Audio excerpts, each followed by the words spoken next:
ಮುದ್ದು ವಿದ್ಯಾರ್ಥಿಗಳೇ, ಹಿಂದಿನ ತರಗತಿ ಒಳಗ ಶಿವರಾಮ್ ಕಾರಂತರು ಟಾಂಗಾದೊಳಗ ಕೂತ್ಕೊಂಡು ಅಂಬೇಡ್ಕ ಹೊಂಟ್ರು. ಇನ್ನ ಅದರ ಮುಂದಿನ ಭಾಗದೊಳಗ ಏನಾಕತಿ ಅನ್ನೋದನ್ನ ನೋಡೋಣ ಬರ್ರಿ. ಜಯಪುರದ ಮುಖ್ಯ ಬೀದಿಗಳು ನನ್ನ ಮನಸ್ಸಿನ ಮೇಲೆ ತುಂಬಾ ಪರಿಣಾಮವನ್ನು ಬೀರಿದವು. ಒಂದು ಶತಮಾನದ ಹಿಂದೆ ಆ ನಗರದ ಬೀದಿಗಳು ನಿರ್ಮಾಣವಾಗಿದ್ದರೂ ಬಹಳ ಅಗಲವಾದ ಬೀದಿಗಳು, ನೇರವಾದವುಗಳು. ಬಹುದೂರದಿಂದ ಕಾಣಿಸುವ ಅಂಗಡಿ ಮನೆಗಳ ದೇಶಿ ವಾಸ್ತು ರಚನೆ ಚೆನ್ನಾಗಿ ಶೋಭಿಸುತ್ತದೆ. ಇಲ್ಲಿನ ಒಂದೊಂದು ಮನೆಯೂ ಒಂದೊಂದು ಶೈಲಿಯದು, ಒಂದೊಂದು ದೇಶದ್ದೂ ಆಗಿ ಕಾಣಿಸುವುದಿಲ್ಲ. ಆದುದರಿಂದಲೇ ನನಗೆ ಅವುಗಳ ಮೇಲೆ ಮೋಹ. ಇಲ್ಲಿನ ಮುಖ್ಯ ಬೀದಿಗಳು ಸಂಧಿಸುವಲ್ಲಿ ಸುಂದರವಾದ ಚೌಕಗಳಿವೆ. ಕೆಲವೊಂದು ಕಡೆಗಳಲ್ಲಿ ಭವ್ಯವಾದ ಮಹಾದ್ವಾರಗಳಿವೆ. ಅಲ್ಲದೆ ಜಯಪುರ ಬಣ್ಣಗಾರರ ತವರೂರು. ಬಣ್ಣ ಹಾಕುವ ಕುಶಲಿಗರು ಆ ಊರಿನಲ್ಲಿ ಬಹಳ ಮಂದಿ ಇದ್ದಾರೆ. ಬಣ್ಣದ ಮೋಹವಿರುವ ಜನರು ಬಹಳ ಇದ್ದಾರೆ. ಶಿವರಾಮ್ ಕಾರಂತರು ಟಾಂಗಾದೊಳಗೆ ಕೂತ್ಕೊಂಡು ತಮ್ಮ ಸ್ನೇಹಿತರು ಕರ್ಕೊಂಡು ಅಂಬೇಡ್ಕ ಹೊಂಟ್ರು. ಹೋಗುವಂತಹ ದಾರಿ ಒಳಗ ಜಯಪುರದ ಮುಖ್ಯ ಬೀದಿಗಳನ್ನು ನೋಡಿದ್ರು. ಅವು ಅವ್ರ ಮನಸ್ಸಿನ ಮೇಲೆ ಬಹಳ ಪರಿಣಾಮ ಬೀರಿದ್ವು.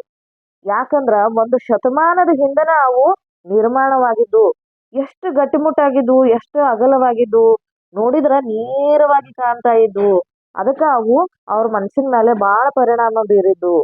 ಹಂಗೆ ನೋಡ್ಕೊಂತ ಹೋಗುವಂತ ಸಂದರ್ಭದೊಳಗ ಅಲ್ಲಿನ ಅಂಗಡಿಗಳನ್ನ ಮತ್ತ ಮನೆಗಳನ್ನ ನೋಡ್ಕೊತ ಹೊಂಟ್ರು. ಆ ಅಂಗಡಿಗಳು ಮನೆಗಳು ಎಲ್ಲ ಒಂದೇ ರೀತಿಯಾಗಿದ್ವು, ಅಂದ್ರ ಒಂದೇ ಶೈಲಿಯನ್ನು ಹೊಂದಿದ್ವು. ಅಲ್ಲಿನ ಮುಖ್ಯ ಬೀದಿಗಳನ್ನ ಸಂಧಿಸುವಂತಹ ಸಂದರ್ಭದೊಳಗ ಚೌಕಗಳನ್ನ ನೋಡಿದ್ರು. ಆ ಚೌಕಗಳು ಅತ್ಯಂತ ಸುಂದರವಾಗಿದ್ವು.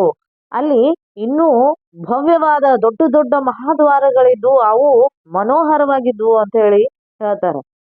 ಇನ್ನ ಜೈಪುರ ಅಂತಂದ್ರ ಅದನ್ನ ಬಣ್ಣಗಾರರ ತವರು ಮನೆ ಅಂತ ಹೇಳಿ ಹೇಳ್ಬೋದು. ಯಾಕಂದ್ರ ಅಲ್ಲಿ ಎಲ್ಲಿ ನೋಡಿದಲ್ಲಿ ಬಣ್ಣನ ಕಾಣಿಸ್ತೈತಿ. ಆ ಬಣ್ಣಗಳನ್ನ ತಯಾರಿಸುವಂತಹ ಕುಶಲಿಗರು ಹೆಚ್ಚಾನ ಹೆಚ್ಚು ಎಲ್ಲಿ ಅದಾರ ಅಂತಂದ್ರ ಜೈಪುರಿನೊಳಗ ಅದಾರ. ಯಾಕಂದ್ರ ಅಲ್ಲಿ ಬಣ್ಣದ ಮೋಹವಿರುವಂತಹ ಜನರು ಬಾಳ ಅದಾರ, ಬಣ್ಣಕ್ಕ ಮನಸೋತಂತಹ ಜನರು ಬಾಳ ಅದಾರ ಅಂತ ಹೇಳಿ ತಮ್ಮ ಅನುಭವವನ್ನ ಈ ಮೂಲಕ ಶಿವರಾಮ್ ಕಾರಂತರು ತಿಳಿಸ್ತಾರ. ಗಿಡ ಮರಗಳಿಲ್ಲದ ಸ್ಥಳದಲ್ಲಿ ವಾಸಿಸುವ ಜನರಿಗೆ ಕಣ್ಣಿನ ತಣಿವು ಹೇಗೆ ಬರಬೇಕು? ಹಾಗೆಂದೋ ಏನೋ ಇಲ್ಲಿನ ಜನರು, ಅದರಲ್ಲೂ ಹೆಂಗಸರು, ರಂಗುರಂಗಿನ ಲಂಗ, ಪಾಯಿಜಾಮ, ಸೀರೆ, ರವಿಕೆ, ಮೇಲುದೆ ತೊಡುವ ಅಭ್ಯಾಸದವರು. ಅದರಲ್ಲೂ ಕೆಂಪು, ಕಿತ್ತಳೆ, ಹಳದಿ ಎಂದರೆ ಪ್ರಾಣ. ನಿತ್ಯವೂ ಹೋಳಿ ಹುಣ್ಣಿಮೆ ಮಾಡುವವರಂತೆ ಬಣ್ಣದ ಚೆಲ್ಲಾಟ ಅವರ ಬಟ್ಟೆಗಳಲ್ಲಿ. ಗಂಡಸರೂ ರಂಗುರಾಯರೇ. ಅವರ ಪಂಚೆ ಅಂಗಿಗಳಲ್ಲಿ ರಂಗು ಕಾಣಿಸದಿದ್ದರೂ ಮುಂಡಾಸಿನ 30 ಮೊಳಗಳಲ್ಲಿ 300 ಬಣ್ಣಗಳನ್ನು ಮೆರೆಯಿಸುವುದುಂಟು. ಸುತ್ತು ಸುತ್ತಿನ ಅವರ ದೇಶಿ ಮುಂಡಾಸನ್ನು ಚೆನ್ನಾಗಿ ಬಿಗಿದುಕೊಂಡಾಗ ಬಲು ಗಂಭೀರವಾಗಿಯೇ ಕಾಣಿಸುತ್ತದೆ. ಜೈಪುರ ಮರಳುಗಾಡಿನ ಪ್ರದೇಶ ಆಗಿದ್ದರಿಂದ ಅಲ್ಲಿ ಗಿಡ ಮರಗಳು ಅಂತೂ ಬೆಳೆದಿರ್ಲಿಲ್ಲ. ಅಲ್ಲಿ ಇರ್ತಕ್ಕಂಥ ಜನರ ಕಣ್ಣಿನ ತಣವ ಆಗ್ಬೇಕು ಅಂತೇನೋ ಅಲ್ಲಿ ಜನರು ಕಲರ್ ಉಡುಗೆಗಳನ್ನ ತೊಡ್ತಾ ಇದ್ರು.